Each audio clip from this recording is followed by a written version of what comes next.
Hello and welcome back to Homeschool Together YouTube channel, and we're talking about the Build Your Library Ancient Civilizations Level 1, Week 1. We're getting going out of the gates, the blocks. The shot started. Errol and I are running down the track Usain Bolt style. We're starting to lift our heads up now. We're running through this curriculum. We had a good time. It was a good week. It was a lot of fun. I felt like I really dove into this one. And a lot of times with the curriculums before, spoilers, you tend to approach it in different ways. You feel different ways. I really wanted to say, okay, I'm going to go line by line. I'm going to do everything that's being done here. Not only because Ariel has put together additional stuff for me to do, but I really wanted to do the whole Charlotte Mason experience and really feel it. And I want to, do the copy work, and I want to do the narration cards. I want to do the creative writing stuff that you have. I really wanted to jump into it, and it was really fun. And my daughter really liked it. It was a nice breath of fresh air. So we've been doing around the world. We've been doing, a prehistory. Now we're doing ancient history. It's something brand new, something different. But we started a little early with a little bit of pre-man, a little early archaeology study. Yeah, so the very first week of this curriculum is all about history and just the overview of why we study history and archaeology. So if you watched our overview video, which I encourage you to check out if you haven't already, I have added a few extra things. One of the things that I did was added an overview and key takeaways. So this is something where I've written an overview for parents, and then I've written these key takeaways, things like this.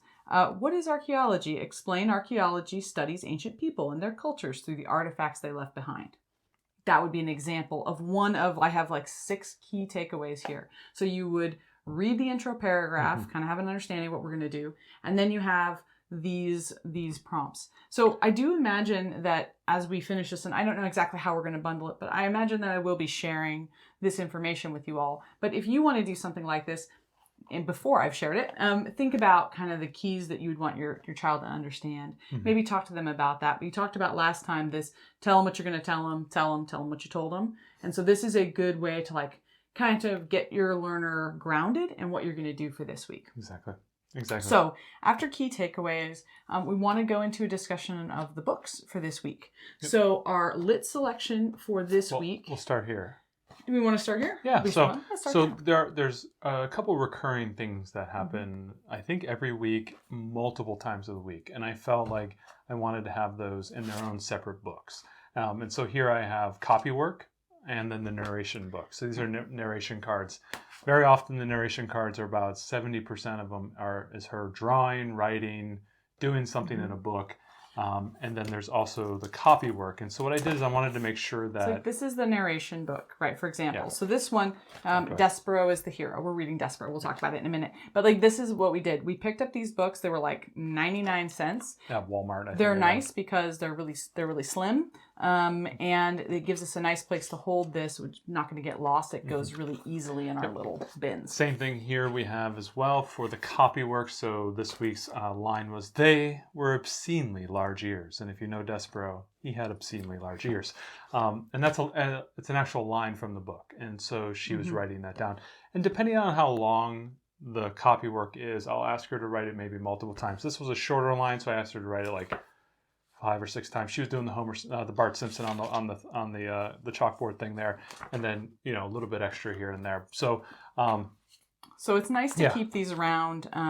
It's really great to just have these to be small, and they fit so well in our bins. And so we encourage you to get a narration book and a copy workbook to use during this time. Absolutely. So literature work, we'll start with The Tale of Despero by Kate DiCamillo. So this is going to be read over the next 2 weeks. 2 weeks. So we've just read the first half of this book. Actually, spoiler alert, we've read this before. Yeah. And it's really great. We really enjoyed it. It's a fantastic book. It's a wonderful This would also be a terrific audiobook because it has such imaginative language. So if you don't want to purchase this one and your library might have it on audio, I think it would be a great audio read. Not that you can't read it, and you're reading it to our daughter. It's not like you can't, but I think some books lend themselves better to audio than others, and this would be a fantastic audiobook. So just the gist of this is a young mouse. He was the only surviving mouse of the final litter that his mother had, and he has brothers and sisters from they're a little bit older. He is kind of an outcast, has big ears, loves listening to stories, loves going into the light, loves to interface with humans, which is a big naughty thing to do. and then he is banished from the mouse with the mouse grouping within a castle for having spent time with the king and the Princess P. And then it also tells a parallel story of a rat named Roscuro and a young girl named Midgeri Sao, and then how their stories kind of intertwine. This is a fantastic book. Each chapter is about 3 or 4 pages long, very short. The writing is top notch. This is a beautiful piece of literature and absolutely is a must buy. This is something you probably want to keep in your house. I'm not a big fan of anthropomorphized animals, but this is one of those books that there's always an exception to the rule, and this is the exception. So right, as you can see, this doesn't necessarily go along with studying archaeology. It's just really great literature for first grade. So yeah, we highly recommend The Tale of Despero, and we'll get back to you later with what we decide to do to celebrate finishing this book when we do. This was a good amount of reading every day. I know that it was something you did over lunch, and it was not something you could let pile up. You really should read this every day because it doesn't look like it's a long book, but it kind of adds up. When you read about 3, sometimes they're shorter. You may have to do 4 chapters, but it's about 20 minutes of reading. I tended to bundle it with a little bit of the art activity, which we'll get into. So while they're doing the art activity, I'm reading to actually both my daughters. Both my daughters were listening to me read this book. So, and I pace around the kitchen. I get steps. That's like 3 in 1 there, people. That's he can read and walk at the same time. I mean, I can't do that. Guys, this is homeschooling 401 class. We're not in the freshman level. This is senior level type of stuff. I'm getting my steps, fitness, getting the homeschool reading done, number 2, and getting the artwork done while also engaging a 4-year-old. They haven't seen this level of homeschooling ever. This might be the singularity of homeschooling. Anyway, let's move on. The next literature selection, The Beastologist. This is something you chose. Right. This is a book that is used in Torchlight K, and I already owned it because I thought I was going to combine. And so I thought this would be fun. This is a series of 4 books about Nathaniel Flood. And basically, it's a little boy in the 1920s, late 1920s, who's learning to take care of mythical type creatures. It's not overly long. I think you can read it definitely in I think we read each one of them in about a half a week. So like 3 to 4 nights of reading was enough to get through one of these books. So she's really liked it so far. She was all about Nathaniel Flood. Really, really enjoyed it. So if you already have this one, I thought, I don't know, it's not archaeology exactly, but it is kind of a discovery type book. So I thought, it goes along with archaeology. So that's why we did this one. Accidental Archaeologists. The stories of unexpected discoveries. So this is a week of archaeology. This book is one we wanted to talk about if you have an older learner coming along with you. If you have a 6th grader or a 5th, 6th, maybe into middle school, this is a book all about great archaeological discoveries. It's too much for a 1st grader, but I wanted to talk about it in case you've got a tag-along older sibling that's interested in archaeology. This has some really neat stories in it. You can check that out from your library. The great courses, National Geographic Archaeology. This is an actual it's like a college course, like a survey college course. This last book was for your tag along older student. If you have a tag along college student or husband who would like to come along with you, this is. So we want to try to talk about wherever it works. We'd love to talk about adult resources that you can use. Homeschooling as a family, we do so much family study, and we want to talk about where we can things you can read and you can listen to. So this was from our library. It's a whole selection, and I think there's 24 discs, but this goes all the way from, this starts with modern archaeology. 4 discs, 24 sections. Right, 4 discs. This is going to go into different archaeology, like archaeology in Mesopotamia. It's going to go into Egypt and Greece and Rome. And so if you're really interested as you go along with your learner, we watched the first one on archaeology, and it was fantastic. It was really cool. This isn't for kids. Not that there's anything inappropriate. I tried watching it with the kids, and they started, they started doing the blue sky and things. They would just think it's boring. But it's great for adults. And if you're interested in studying along with your kids, this would be a fantastic thing to check out, periodically through the weeks, because it covers a lot of ancient sibs. It does. Really good. Archaeology, dig for clues. early reader level 2. Right. So this is a book called Out in the Curriculum that you're supposed to use. And it's kind of a It has a magic school busy look magic to it. school busy type thing. There's no supernatural or fantastical elements in it, but it really is a good book that does an overview of what it's like to be an archaeologist. This is a fun one. Our daughter really likes this series. We have a few of these in space science and things, and they're really good. I really recommend grabbing this one from the library. I don't think it's got a lot of replay value. I probably wouldn't buy it. I mean, we did because it is also a very affordable book. So if you can't find it from the library, definitely do pick it up. But if you can get it from the library, that's probably good enough on this one. Another Nat Geo Kids. What is an archaeologist early reader? Yep. So this is one that we added because I thought this was a really good. Just Nat Geo does a great job, and you can get these books for like $3.99, especially.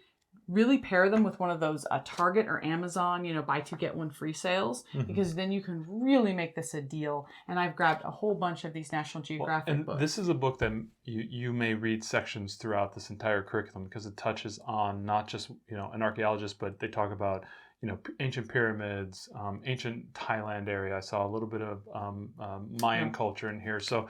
You may be able to pick and choose from this. So something you may come back to. So I think what's interesting about this book is all about how an archaeologist does a dig, basically. This book is all about archaeology as a career. So that's very cool. It talks about space archaeology. Do you get to work at a university and get chased by giant rock balls down, Yeah, no, they're not Indiana Jones. No. But it talks about like new robots and new technology that they're using and x-rays and archaeology in action today. So this is more of a like career, real life, what it's like to be an archaeologist, where the other book is about like how an archaeologist does a dig kind of thing. Yeah. So I think this is a really, really good book and you should definitely check it out if nothing else. Absolutely. Next one, Archaeology, Eyewitness. So we're not going to go through this whole book. We're kind of strewing things around, and this is one of our strewing books. This it's an entire entire museum exhibit about archaeology. So we just put this down for our daughter to look through, and then she can ask us questions about things she's particularly interested in. This is a really fun one. I recommend that you get it from the library, leave it sitting out as something to maybe spur some interest from your learners. But this is not something that we did not read this cover to cover or anything, but we did sit with our daughters. One of those things like I'm sitting reading my book, she's sitting next to me looking through this, and every once in a while she goes, "Mom, what about this thing?" And I'll say, "Oh, okay, well it says this." "Oh, okay." Almost as if she's going through a museum. So I think this was a really fun book, to have around, but not to read through the whole thing. Tales of the Ancient World. Okay, so this is the first spine that we're going to highlight. This is a spine that we added, and it's funnily enough, right after we added it, I saw that Torchlight added it to level 1 for their new level 1 update. So basically what this book is it works its way through history, and it tells the story of different archaeological digs and what they found, and how what they found changed our understanding of that time in history, or of those people, or of how they lived.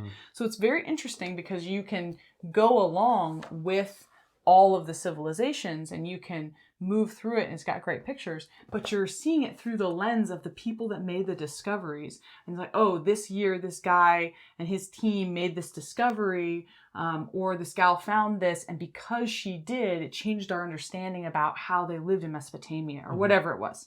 So I think it's a very interesting look. We started this week because of course it was archaeology, but we're going to continue this as an alternate spine, and we're going to do select readings from it that align with the cultures we're studying, and we can learn about, I think this one's good because it shows that this stuff is still relevant, right? Like when you think about ancient civs, like you think about still more to learn. Yeah, you think about it as being static, and this is nice because it shows that it is dynamic and we're still learning things. So I think this is a really, really good book. Absolutely. Those are the books. Wonderful. We'll talk a little bit about the artwork. We'll start with the artwork from the curriculum, which was to put together a kind of a family tree that we did. We kind of actually drew a tree, put some apples, put some names of people in our family. Right.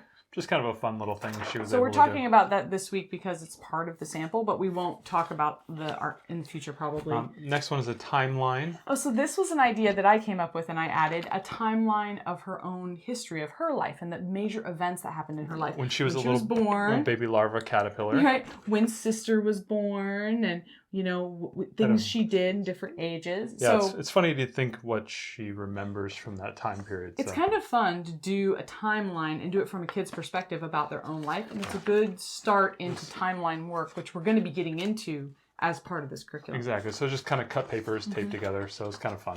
Yeah, it was really fun. Next thing, let's talk a little bit about the writing prompt. Yes. So I made a writing prompt up, and we tried to do speech to text for this. It didn't work very well because our daughter wasn't able to enunciate very clearly. I think maybe in another year we could do that. So I think we're going to probably transcribe for her in future. But the writing prompt is, I said, imagine you're an archaeologist and you've just made a big discovery. Write a story about it. And then illustrate the story with pictures of the artifact you discovered and, where you found it. So that's what she did. Raking up trash.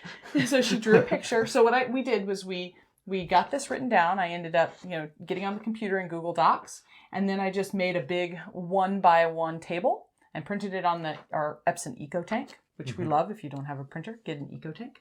We'll put a link in the show notes.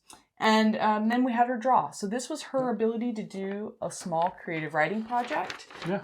And, it was really great. So this is my archaeology story. It was wonderful. It was a nice little project. Took about 10, 15 minutes to do. So it was really fun. Yeah, it gave her a good idea, a good opportunity to be creative. Like always, we always want to do some videos as well. We watched a couple of videos. I think it was from the Roanoke. The one that really stood out was, I think it was the Roanoke. There's the YouTube, Lost Island of Roanoke. Yeah, Lost Island of Roanoke. There's like a research channel devoted to the archaeologists who are uncovering various digs, and they showed you how they went through it. And they just made an archaeological discovery there this week that I heard about on the news. So it was really cool because you watched that and then I was like, they just learned this right now. Exactly. Which was pretty cool. And then you found a couple other videos for us. There was like the National Geographic Kids all about archaeology. There was a US Gov one, and there was about also a career as an archaeologist. Exactly. So we watched a couple of short YouTube videos. And then we watched some of movies. Right. So Great movies. For movies. Some would say the best movie. So for movies, we watched, I thought, well, what would go with archaeology? So we watched Atlantis, The Lost Empire, which I thought was really fun. The kids and I really enjoyed it. And then we, as a family, watched Indiana Jones and the Last Crusade because I love Indiana Jones. And that one was the least gross. We covered some eyes during some We had to cover some eyes, but that was the least gross of all the Indiana Jones movies. So we watched that one. And then for our cooking this week, like what do you do to cook for this? We decided to excavate cookies. So I saw this really cool thing from, I think it's one of the museums in Ontario, and I'll post a link to it. But basically they said make a chocolate chip cookie, and then you put it on this grid that's on this paper that you can download, and then you excavate with toothpicks all of the chocolate chips, and you record what you find, and your sand pile is all the cookie material. The 4-year-old got in on it. The 7.5-year-old got in. We took it to another level. We bought mini M&Ms. Yeah. So they were all different colors. The kids had a ball. They took and they just get the mini M&Ms all apart, and I was just eating cookies. We did brown butter M&M cookies. They were delicious. And the kids excavated them, and it was such a fun activity and got a little bit of cooking experience in. So it was a really full week, but I thought, what a great start to this, right? We talked about, and then I did a little summary write-up at the end about why this is important, a little bit about archaeology, and a little bit about studying history overall. Just a quick paragraph that we read to her about, like, here's why archaeology is so important, and here's why it's so important we study history. And this was such a great way to kick it off. I was really happy with it. It was a good start. Next week will be a lot of fun. We get into early man, so it's kind of a pickup from the previous curriculum that we just finished, which was the prehistory. So we're going to do a little review there, and then in week 3, I think, is when we start our first ancient civilization. Right, because it goes to like Fertile Crescent, the first, civilizations, early civilizations. Perfect. So we're looking forward to it. We hope you guys look forward to it as well. Check out all the links in the show notes. And if any of the books are ones you want to purchase, we always appreciate you using our Amazon links. It helps us out. Helps us get the pennies to keep the channel going. So thanks so much, you guys, and stay tuned.